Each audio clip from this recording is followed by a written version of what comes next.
Alright guys, so as it turns out, I actually got the SEMA set. I guess some people pronounce it SIMA, but it's SEMA for me. So, the first gun we have is the CM007. It's essentially a foam metal M4. This model comes with the RIS.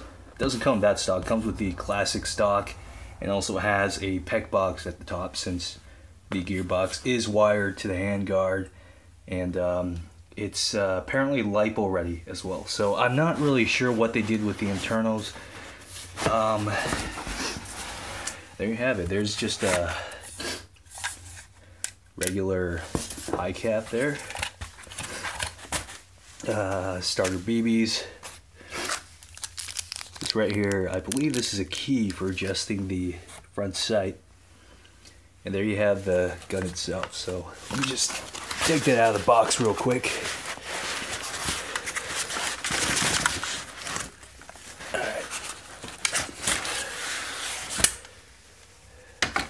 Alright, so I couldn't tell at first when I first unboxed it yesterday, but the body is in fact full metal. The carrying handle is full metal. Of course, the buffer tube's metal. The rails under here are metal. I can remove these. These are polymer rail covers. You can see the rails are numbered up to the metal barrel, obviously, and it's just a version 2 gearbox. I'm not sure what they did exactly to make this thing LiPo ready, as far as I'm concerned. And you can see the wire runs out of the handguard. Of course, there's actually a little bit of space in there, and you could always disassemble the handguard. Just pull this delta ring back, and you can remove the two halves. If you got a small enough battery, you can obviously fit in there, but this is probably where you want to keep the battery. So there's the PEC box cover, and there's quite a large space inside there. You know, you don't even need to run a LiPo battery. You could just run one of those 4x2 battery packs. Those work fine too. Of course, you could always remove the PEC box, because unless you have some kind of riser or something, you're not really going to be able to line up the iron sights with the box in the way. You can see, yeah, it barely clears the top of the PEC box. So alternatively, what you could do is you could probably just take the PEC box and just mount it to the side here. In fact, I think that would be a lot more optimal, since the Tamiya plug ends right about there. So it's kind of a tight squeeze for the plug even. You're better off moving that to the side, maybe running like a 4-grip or something. So not much else to say about this gun. Just get the rails on, perfect. There is a serial number on this. I'm not sure if it's unique or not, but so on the other side here we have a metal forward assist. In some of these guns, the forward assist actually assists in decompressing the spring, but I don't feel any tension here, so it could just be mock.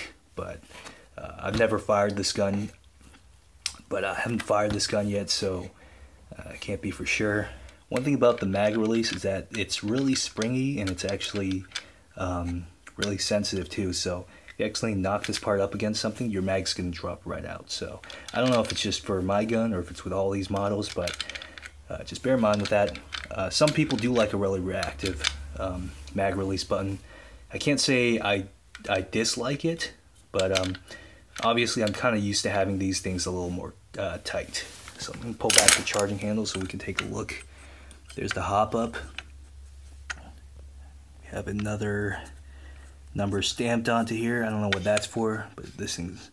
And we have a quality control sticker here, and we have this mock bolt here. I believe it's mock. It doesn't seem to move either way, so I'm pretty sure there's no blowback with this gun.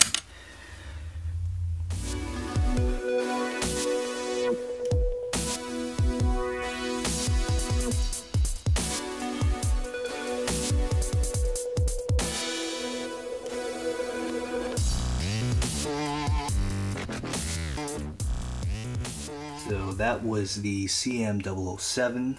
Now on to our next gun. Alright guys, so next up we have the CM0320. It's essentially an M14, although it's not the one that's pictured here. It's actually this one right here, which they checked off. So it essentially looks exactly like this one, except it has sort of a different barrel up front. All of this, and I'm sure there's a little bit more that goes into here. Everything that runs through the imitation wood here is metal, except this part, which is just a hollow compartment. So it did come with a wind-up key actually for this mag. You can see it actually has that wind-up port right there. It is a high cap.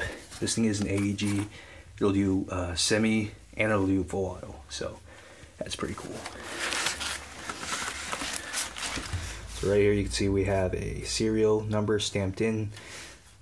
I don't know if it's, again, I don't know if it's a unique serial or if they just stamp the same thing on every gun, but on the other side right here, this is actually the fire selector. So I believe that's full auto, or rather, that's semi. And if you twisted 360, that's full auto. We have a QC sticker in the mag well there, and then that's the hop-up unit. Back here, this is actually a cheek rest. All you have to do is loosen up these a little bit on both sides, pull it up, and then just tighten them to sort of give yourself a nice rise on here. But if you're planning on just using the stock iron sights, you probably don't need to move this up a whole lot. It's only when you decide to maybe mount some kind of optic or whatever that maybe clears these iron sights that, yeah, you might want to bring this up a little bit. So there's a closer look at the rear sights. One of these things will adjust the windage, the other will adjust the elevation, of course. And we have these little lines right here to sort of guide us. So let me just go ahead and center it. Okay, so there's the windage all perfectly lined up on the center. There's a close-up of the front sight. And we just got a close-up of the whole barrel assembly here as well. And all of this, by the way, this part is just a polymer cover.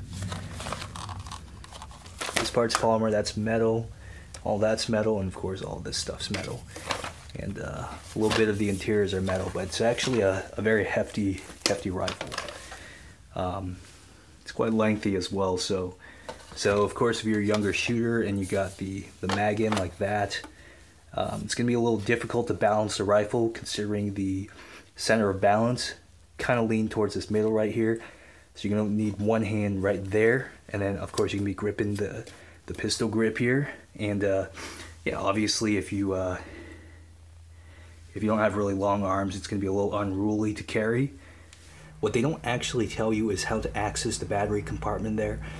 The manual itself shows an older model where all you have to do was lift some kind of plate up, but what you actually have to do is you have to strike this top part really hard with maybe the flat of your hand.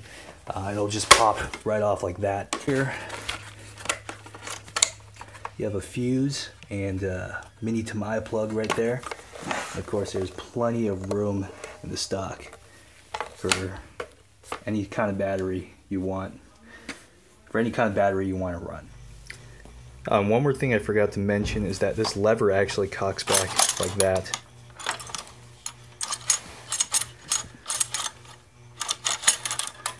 Of course, it doesn't really serve any purpose except for looks. Alright, so that's it for that one. I'm going to go ahead and give you a little bit of a money shot here, and then I'm going to go ahead and conclude the video.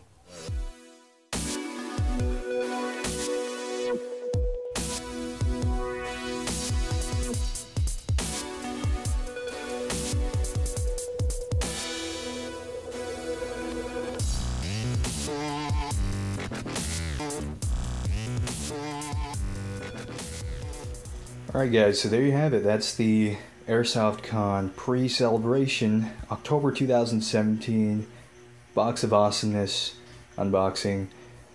So I am planning on selling either one of these two or together as a lot.